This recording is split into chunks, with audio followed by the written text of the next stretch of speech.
You are from New Jersey originally. You were Yep. part of a family that dates back to the 17th century in New Jersey. Yeah, our family, actually John Haines was the first Haines. Richard Haines, who was his father, died in the boat ride over to the States in the 1680s. I think it was 1684.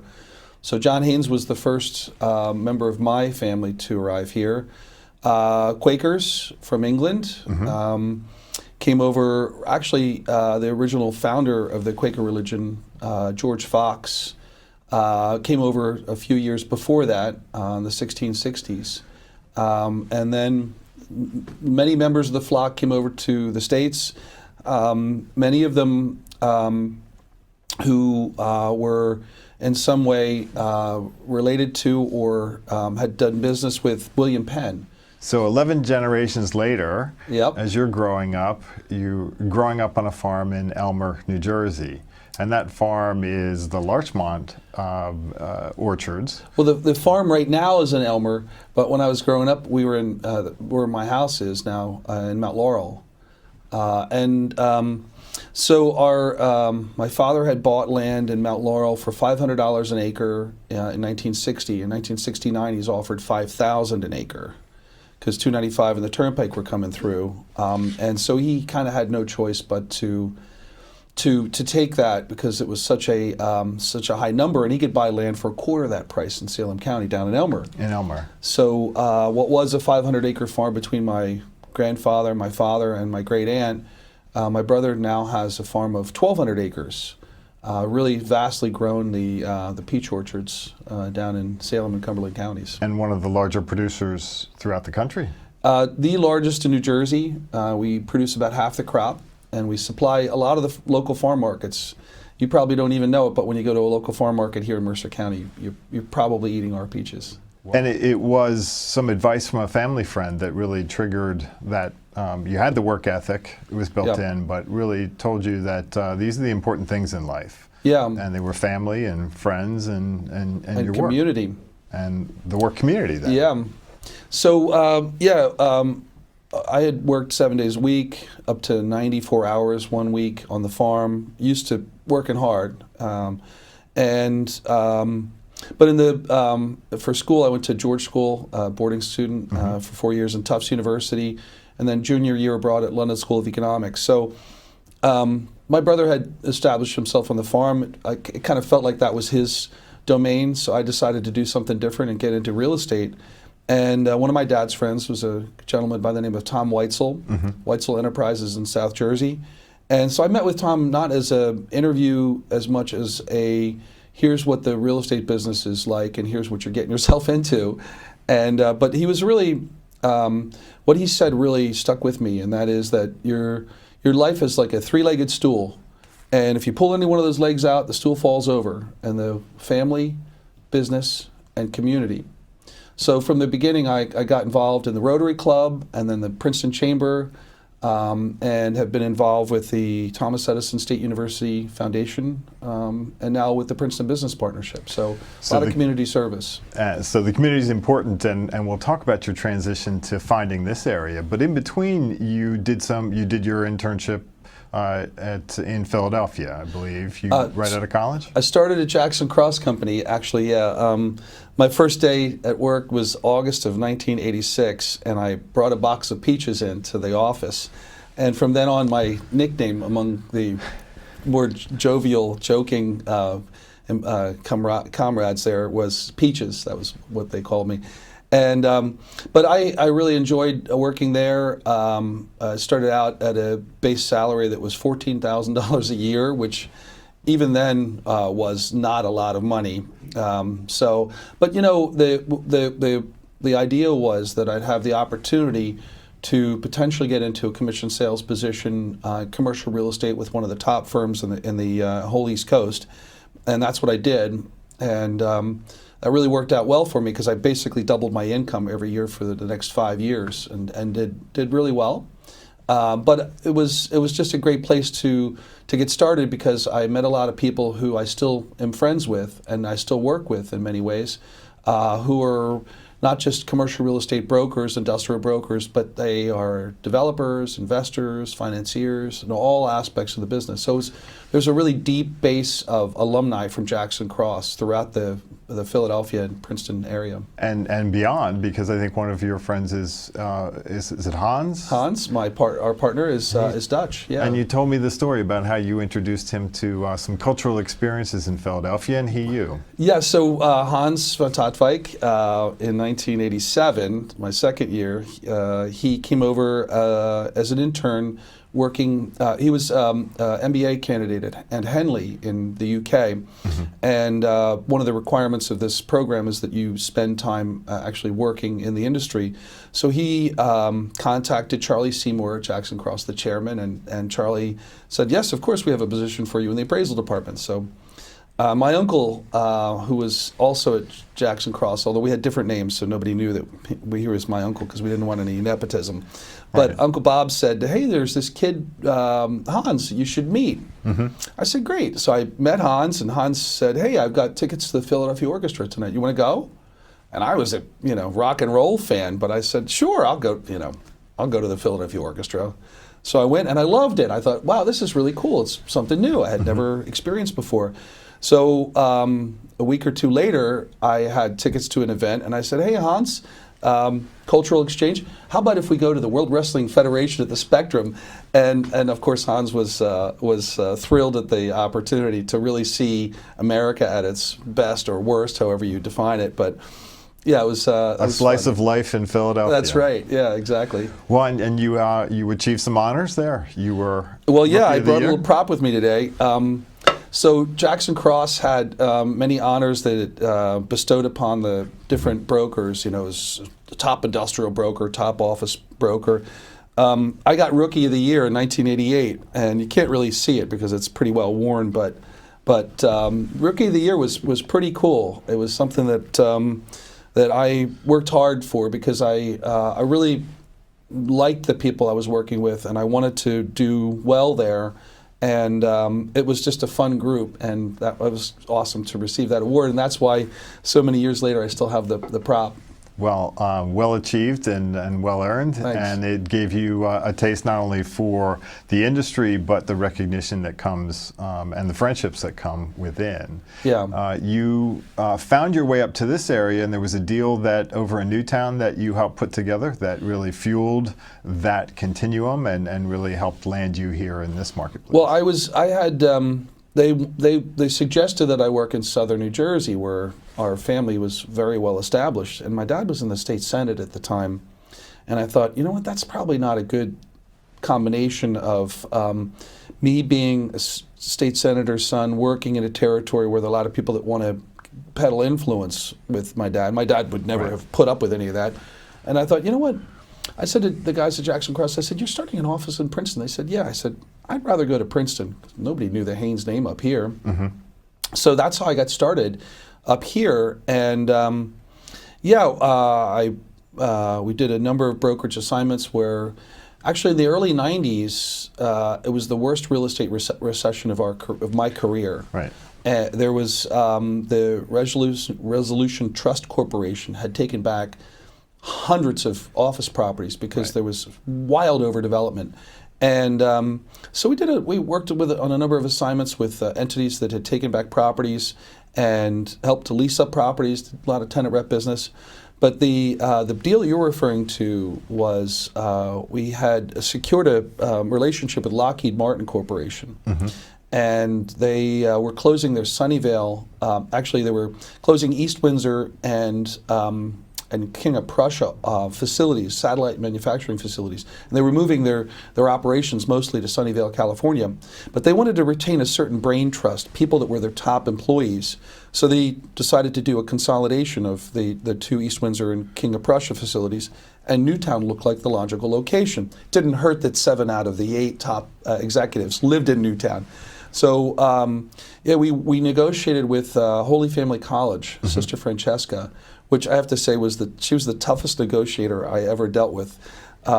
Super sweet, very nice, but she got a great deal for Holy Family College, and Lockheed got a good deal too. They got a great site, and we negotiated state, local incentives, and the 470,000 square foot satellite manufacturing facility was born from that deal.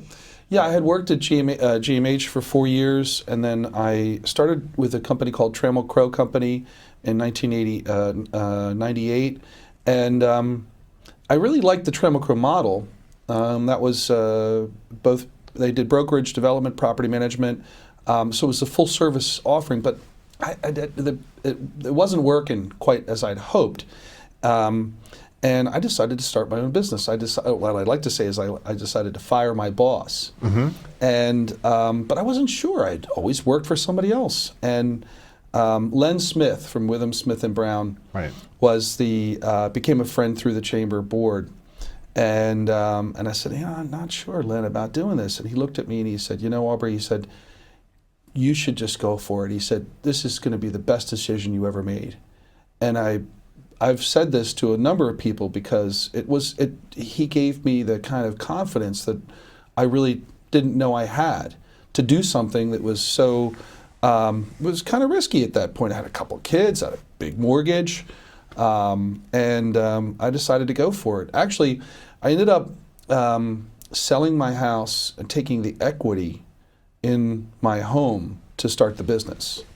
And I'm glad I did that because I was self-financed. I didn't have to rely on outside sources of money, which would require taking some of the energy from the business to repay loans or equity. And so as it turned out, it really worked out for the better that way. And this was the business that's been known as Mercer Oak. Correct, Mercer Oak Realty, which I started in 2001.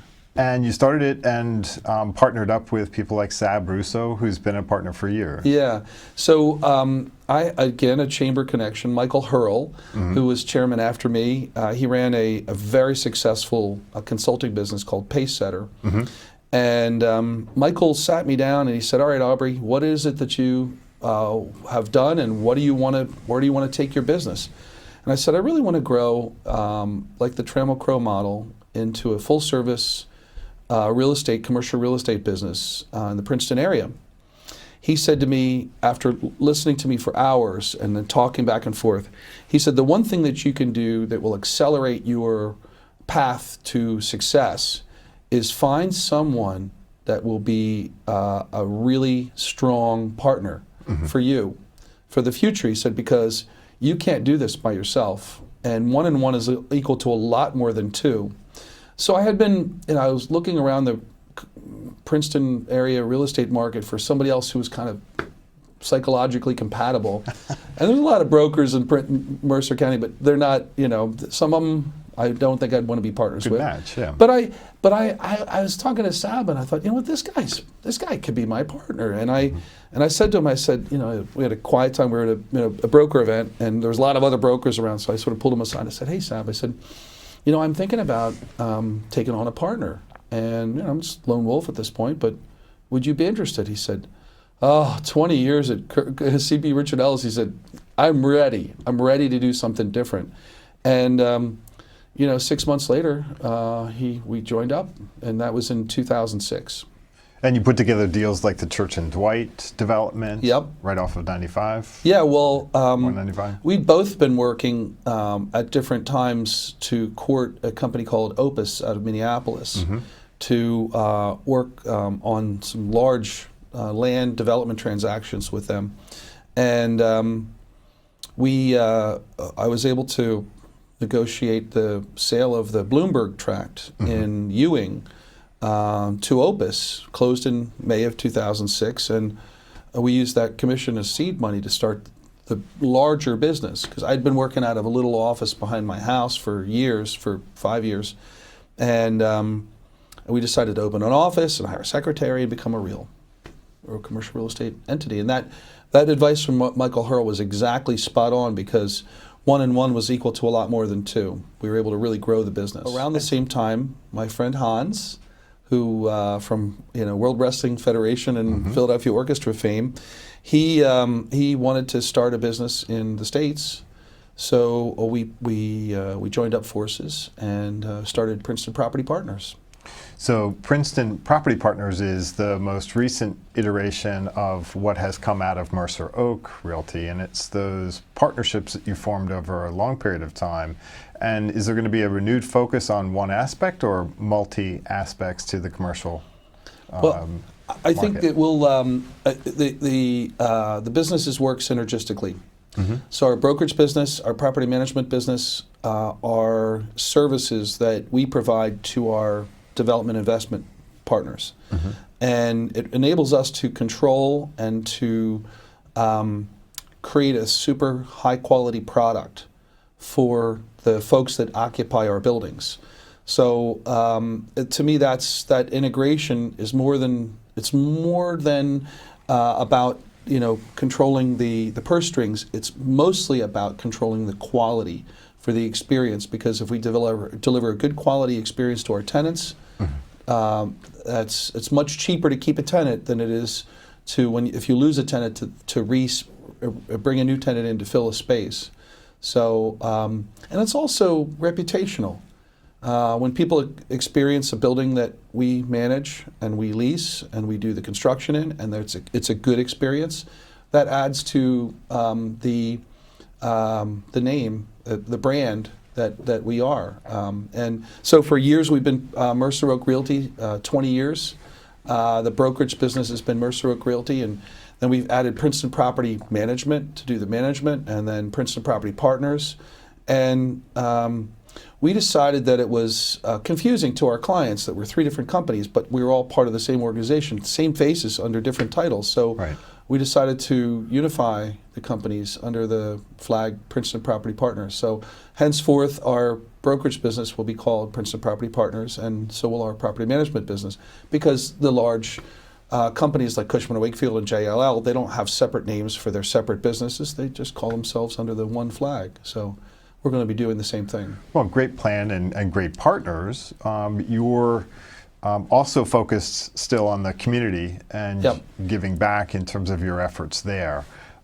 You've transitioned to Thomas Edison. You're on the board for the development group there, the foundation? I was the chair of the foundation board up until the end of last year, and had a great co-chair, or vice chair, but she was really a co-chair, Nancy Glore, who's related to cousins with some of the folks of the Princeton community. Nick Carnival was a cousin.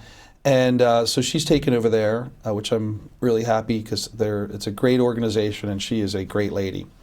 So around the same time where I needed to transition away from there, we had been working for 18 months, steering committee, to consider options for how to revitalize the downtown Princeton area, because COVID was that once-in-a-century event that really hammered the businesses like no other thing could. I mean, Princeton, when I talk to investors and clients about Princeton, they say, oh, Princeton's kind of a recession-proof market, but it's not a pandemic-proof market, as we saw when the attendance in the university just evaporated. Yeah, and the merchant community suffered greatly as a result of not having people in town coming out. That's right. So we looked at different options. The option I think that the steering committee members really thought was the most viable was the special improvement district. So in February 28th, the council voted on an ordinance to create the Princeton Business Partnership, which we quickly thereafter constituted the board and the executive committee, and I was honored with the title of president of the organization. And it's been a lot of work, but it's been really rewarding. I've gotten to know a lot of really great people around town. I think the town will begin to see some real results from the work that we've been doing. And by the way, the commercial property owners and commercial businesses are all paying into the Special Improvement District, the SID. And it's our responsibility as the board and our executive director's responsibility to deliver a return on the investment.